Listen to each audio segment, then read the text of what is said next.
سلام دوستای عزیز، به صفحه ما خوش آمدین. امیدوارم صحت سلامت باشین و همچنان اگر میخواین کلچه های مزدار، شیرینی های مزدار همراه با فامیلتان یک جای نوشیجان کنین و بدانین طرز تهیه و پختش صفحه مرستان خواهش میکنم لایک کنین و همچنان ویدیو را با دوستایتان شریک کنین که اونا هم بتونن از این کلچه ها پخته کنن و در کنار عزیزانشان نوشیجان کنن. و همچنان ازتان خواهش میکنم دوستای عزیز، در صفحه ما در تیک تاک ما در قسمت بایوش لینک یوتیوب ما هست. همچنان شما اگر میخواین که دیگه ویدیوهای شیرینی با داشته باشین یوتیوب ما هم سابسکرایب نمایین. با طرز تهیه از این کلچه ما ضرورت داریم به 2 تا تخم پودر بیکینگ پودر که بعضی ها میگن پودر کیک، یک بسته مسکه، 3 قاشق کاکائو، 1 گیلاس پودر شکر، 1 گیلاس نشایسته و همچنان مقدار لازم آرد. دوستای عزیز، 2 دانه تخم قسمی که در تصویر میبینین میده میکنین، سرش مسکه را علاوه میکنین.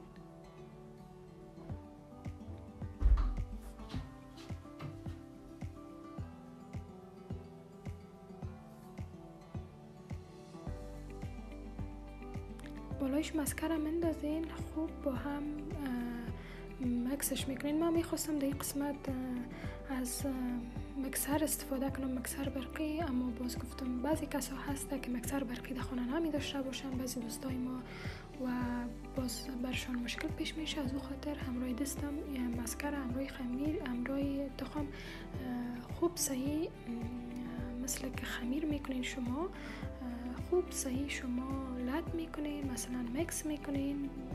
بعدن که خوب مسکه و تخم به شکل بسیار درستش مکس شد و متوجه باشین دوستای عزیز که مسکه باید به درجه حرارت هوا باشه، به حساب بسیار سرد نباشه، نرم باشه که بسیار زیاد برتان آسان شود. و در این قسمت بالای از 1 گیلاس نشایسته علاوه میکنیم، 1 گیلاس هم پودر شکر. خوب بازم در این قسمت همراه نشایسته و پودر شکر همین تخم و مسکه و مواد ما را مکس میکنیم. سر از بیکینگ پودر یا پودر کیک که بعضی ها میگن برش، او را علاوه میکنیم، خوب با هم مکس میکنیم مثل خمیر. در این قسمت چون پودر شکر است در دستم دستکش در پودر شکر و چسبناک شده، در این قسمت خیلی زیاد به سختی تانستم اوجه را خمیر کنم. چند بار دستکش بالا کش کردیم. خب هر صورتش چون شیرینی که باشه یک چیز شیرین باشه بازو چسبناک میشه. در این قسمت بالایش 3 قاشق پودر کاکائو علاوه میکنیم. متوجه باشین دوستای عزیز که پودر کاکائو باید 3 قاشق پرتین، اگر از او کمتر پرتین رنگ و کلچه تان سفید دوری میآید، قسم میآید که هیچ اصلا مثل کاکائو معلوم نمیشه و همچنان اگر زیاد پرتین طعمش تلخ میکنه. از او خاطر پودر کاکائو 3 قاشق پرتین. در این قسمت دوستای عزیز آرد علاوه میکنیم به مقدار لازم. من میخواستم که آرد 2 گیلاس 3 گیلاس بالایش علاوه کنم، اما در این قسمت گفتم به خاطر که به دوستا درست‌تر معلوم شود که اینا چقدر آرد علاوه کنن، از او خاطر این قسم آرد علاوه کردم. آرد کم کم علاوه میکنیم که نه خمیر ما بسیار سخت شود و نه خمیر ما نرم شود، چون اگر سختم شود باز کلچه ما خراب میآید و نرمم شود کلچه ما درست جور نمیشه.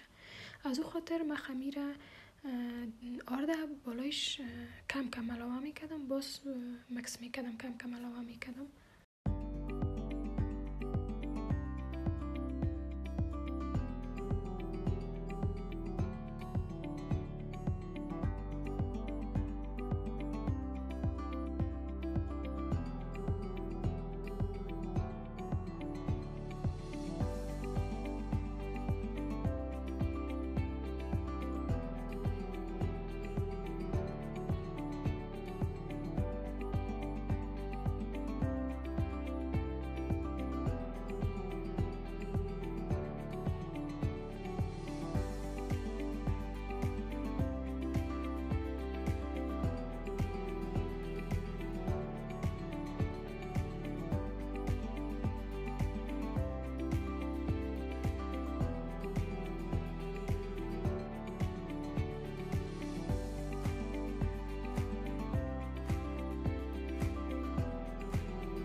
قسمت خمیر ما آماده است دیگه، تقریبا خلاص است. متوجه خمیر باشین که از پیشتون خمیر سخت و نرم نشه. قسمی که شما به تصویر مشاهده کنین اما قسم خمیرتون کم کم مطالعه کنین. در قسم دوستای عزیز خمیر به زغال‌های کوچک تقسیم میکنین و به نظر به سلیقه خودتان چیزی که شما خوش دارین برش نقش میدین، میتونین از اون نقش استفاده کنین. اما من در قسمت از چاقویک بسیار چوچه استفاده کردم، بالایش بسیار کم نقش کام انداختم که در قسمتی که باز کلچه ما پخته میشه بسیار شکلک مقبوله بر کلچه ما میده. شما میتونین که از هر وسیله‌ای که در خانه در دسترس داشته باشین استفاده کنین به خاطر نقشش.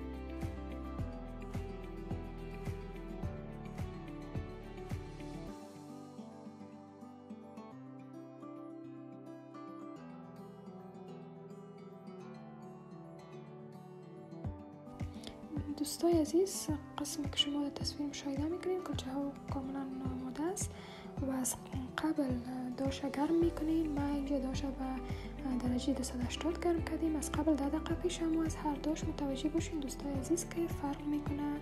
ما داش 280 موندیم، شاید داش های شما 180 یا 150 باشه. نظر به حرارت داشتون عیارش کنین و کلچه در ظرف 15 دقیقه 20 دقیقه آماده میشه.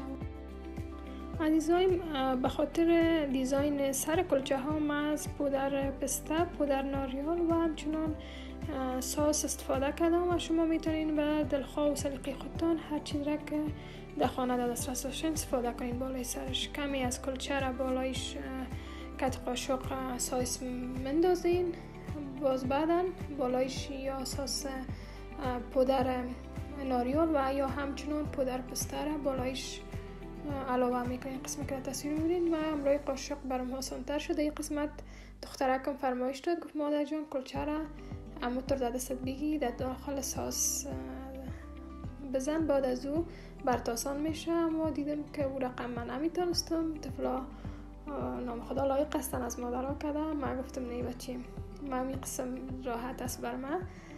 بالایش پودر ناریال انداختم و شما هر چی که در خانه داشتین عزیزایم میتونین بالایش بندازین یا همچنان میتونین بسیار ساده همونطور بانین. کلچه ها را با سادگی خودشون بسیار مقبول و مزه‌دار است. قسمی که شما تصویر می‌بینید من همراه قاشق بالایش کم ساس مندازم، بعدن پودر ناریال یا پسته. ساس شما میتونین از مارکت های نزدیک خانه تان هر نوع ساس که باشه، چوکولات ساس شما میتونین که بگیرین، بعدا بالای کلچه و کیکتان استفاده کنین. ببینین دوستای عزیز که پودر ناریال و پودر پسته بالای کلچه ها چقدر مقبول و خوبش معلوم میشه و همچنان طعمش بسیار مزه‌دار میکنه. بعضی کسا طعم ناریال دوست دارن، بعضی ها طعم پسته را دوست دارن، بعضی ها کلچه ها را همونطور ساده میخواین.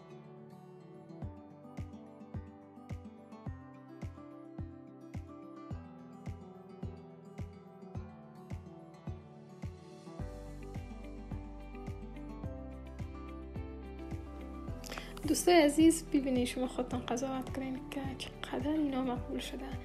پودر پسته و همچنان ناریال به رنگ سفید و پسته به رنگ سبز بالای از اینا یک مقبولی خاصی را آورده و همچنان من ازتان خواهش میکنم این کلچه ها را حتما آماده بسازین همراه عزیزانتان، همراه دوستایتان.